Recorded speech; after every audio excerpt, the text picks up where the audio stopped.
Haleluya, puji Tuhan, salam sejahtera di dalam kasih Tuhan kita Yesus Kristus. Selamat bertemu kembali dalam Renungan 79.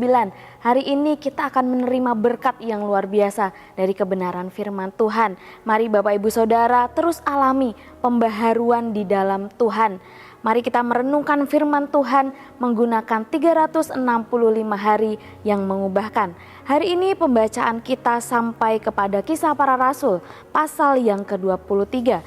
Mari sama-sama kita akan melihat satu bagian yang tercatat di dalam Kisah Para Rasul pasal yang ke-23. Kita lihat di ayat yang ke-10 dan 11. Saya akan bacakan demikian firman Tuhan. Maka terjadilah perpecahan besar sehingga kepala pasukan takut kalau-kalau mereka akan mengoyak-ngoyak Paulus. Karena itu ia memerintahkan pasukan untuk turun ke bawah dan mengambil Paulus dari tengah-tengah mereka dan membawanya ke markas.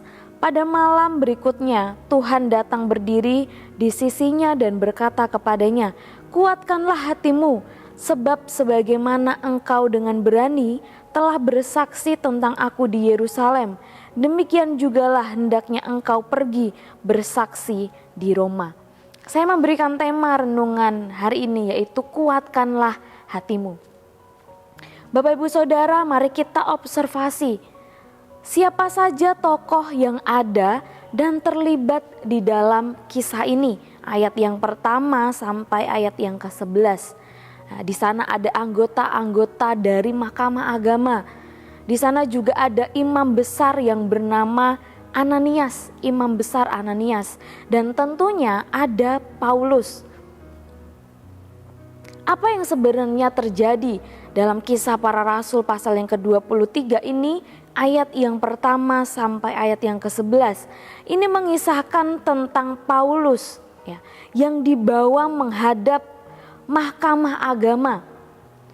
Paulus dibawa di hadapan Mahkamah Agama dengan tujuan hendak diteliti setiap tuduhan-tuduhan orang Yahudi kepada Paulus.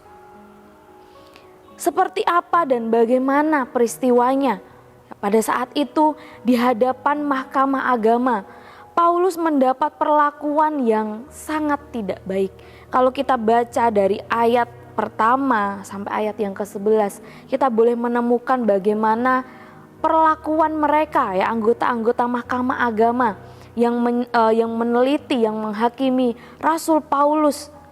Mereka memperlakukan dengan sangat tidak baik.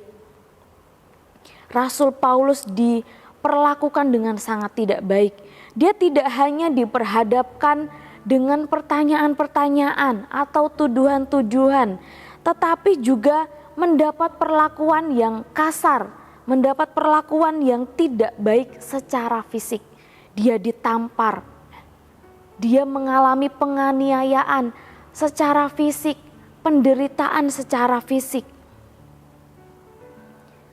Paulus mengalami tekanan demi tekanan. Tetapi kita boleh melihat dari ayat-ayat yang kita baca dalam kisah ini, Paulus dengan berani. Dia tidak gentar sedikit pun menghadapi Mahkamah Agama. Dia dengan berani, dia tidak takut, dia tidak gentar menghadapi orang-orang yang menolak dia. Orang-orang yang ingin menyerang dia, orang-orang yang menekan dia. Dia mampu membantah setiap tuduhan-tuduhan yang diberikan, yang dilontarkan kepada Rasul Paulus. Pertanyaan-pertanyaan yang dihadapkan kepada Rasul Paulus, kita boleh melihat dia boleh menjawab dengan sangat bijaksana. Pertolongan Tuhan, hikmat Tuhan yang ada dalam kehidupan Rasul Paulus. Dia dapat menjawab setiap pertanyaan-pertanyaan dengan sangat baik, dengan penuh keberanian, dengan tidak ada gentar sedikit pun, ketakutan sedikit pun. Kisah ini kita boleh melihat Rasul Paulus alami banyak penderitaan dan tekanan. Dalam dia memberitakan firman Tuhan, dalam dia memberitakan Injil kebenaran, Injil keselamatan, Dia mengalami banyak hal, tantangan-tantangan yang harus dia alami. Orang-orang yang menolak dia, orang-orang yang menolak pengajarannya. Dia alami banyak penderitaan dan tekanan. Kita perhatikan kembali ayat yang ke-11 yang menjadi ayat pokok kita. Di sana dikatakan, pada malam berikutnya Tuhan datang berdiri di sisi Rasul Paulus dan berkata kepadanya, kuatkanlah hatimu. Allah, Tuhan datang berdiri di sisi Paulus dan mengatakan, kuatkanlah hatimu, Rasul Paulus. Apa yang dapat kita pelajari dari kisah ini, Bapak Ibu Saudara, yang menjadi suatu pelajaran yang penting, menjadi makna, rema untuk setiap kehidupan kita. Yang pertama, dari kisah ini kita belajar dari Rasul Paulus menghadapi tantangan, yang menghadapi hal-hal yang tidak mengenakan dalam kehidupannya. Dia tidak gentar, dia tidak takut dengan apapun yang dia alami. Bapak Ibu Saudara, ketika kita hidup di dalam kebenaran, ketika kita memperkatakan apa yang benar, ketika kita melakukan apa yang benar, mungkin akan ada orang-orang yang menolak kita, mungkin akan ada orang-orang yang membenci apa yang kita lakukan. Bagaimana hidup kita di dalam kebenaran. Tetapi kita belajar dari Rasul Paulus.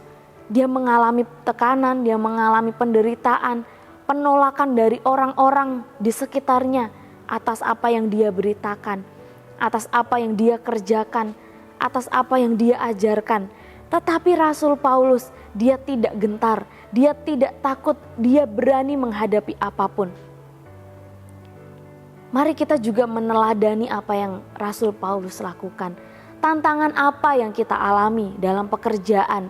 Ketika kita melakukan apa yang benar, ketika kita memperkatakan apa yang benar, mungkin kita juga akan ditolak. Mungkin kita akan dijauhi, mungkin kita akan dibenci oleh orang-orang di sekitar kita. Jangan gentar, jangan takut. Dari Rasul Paulus kita belajar akan hal ini. Apapun tantangan yang kita hadapi, jangan takut. Hal kedua, dari kisah ini yang dapat kita pelajari menjadi interpretasi bagi setiap kehidupan kita, yaitu bahwa dalam segala situasi kondisi, tekanan hidup yang kita alami, Tuhan beserta dengan kita dan memberikan kekuatan. Di tengah-tengah penderitaan dan tekanan yang Rasul Paulus alami dalam dia memberitakan Injil keselamatan, Tuhan hadir, Tuhan datang, berdiri di sisi Rasul Paulus dan mengatakan, kuatkanlah hatimu. Ini juga yang kita amenkan di dalam setiap kehidupan kita. Tantangan apa yang kita alami, penderitaan apa yang kita alami karena kita melakukan kebenaran, karena kita hidup dalam kebenaran. Kita percaya bahwa pribadi Tuhan, Roh Tuhan beserta dengan kita dan memberikan kekuatan dalam kehidupan kita untuk kita menghadapi semuanya, untuk kita melalui semuanya. Dia berdiri di sisi kita dan berkata kepada kita, kuatkanlah hatimu. Dia memberikan kekuatan pada fisik kita, dia memberikan kekuatan kepada hati kita, dia memberikan kekuatan kepada iman kita, pengharapan kepada kita. Dua hal yang kita pelajari dari kisah ini. Jangan gentar, jangan takut dengan apapun yang kita alami, tantangan, penderitaan, ketika kita melakukan apa yang benar, hidup dalam kebenaran. Dan percayalah bahwa Tuhan selalu menyertai setiap kehidupan kita dan memberikan kekuatan kepada setiap kehidupan kita. Oleh sebab itu Bapak Ibu Saudara, hal apa yang harus kita lakukan sebagai aplikasi, sebagai tindakan nyata kita dari apa yang kita pelajari pada hari ini, yaitu tetaplah lakukan apa yang benar. Tadi saya katakan mungkin ketika kita memperkatakan apa yang benar, kita melakukan apa yang benar, ada orang-orang yang akan membenci kita, ada orang-orang yang menjauhi kita, tidak menyukai apa yang kita lakukan. Tapi dari situ kita belajar untuk tetap lakukan apa yang benar. Tidak takut, tidak gentar, dan tetap lakukan apa yang benar. Hiduplah terus di dalam kebenaran, perkatakan terus kebenaran, apa yang benar di mata Tuhan. Dan percayalah bahwa apapun yang kita alami, Tuhan beserta dengan kita. Dia memberikan kekuatan. Jadilah pribadi yang kuat menghadapi segala sesuatu, karena Tuhan menyertai kita dan memberikan kekuatan kepada setiap kita. Puji nama Tuhan. Tuhan memberkati setiap pribadi kita yang mendengarkan firman Tuhan pada hari ini. Terima kasih Bapak Ibu Saudara telah mengikuti Renungan 79. Kiranya setiap firman Tuhan yang kita dengar hari ini boleh menjadi berkat, menguatkan setiap pribadi kita. Bapak Ibu Saudara yang ingin didoakan untuk pokok doa tertentu atau menceritakan kesaksian dapat menyalurkan melalui chat WhatsApp di 0813 2742 0088. Setiap kesaksian yang kita boleh bagikan, kiranya itu juga boleh menjadi berkat bagi setiap orang yang mendengarnya. Mari sama-sama kita tundukkan kepala, kita berdoa. Terima kasih Tuhan, kami mengucap syukur untuk kebenaran firman-Mu hari ini.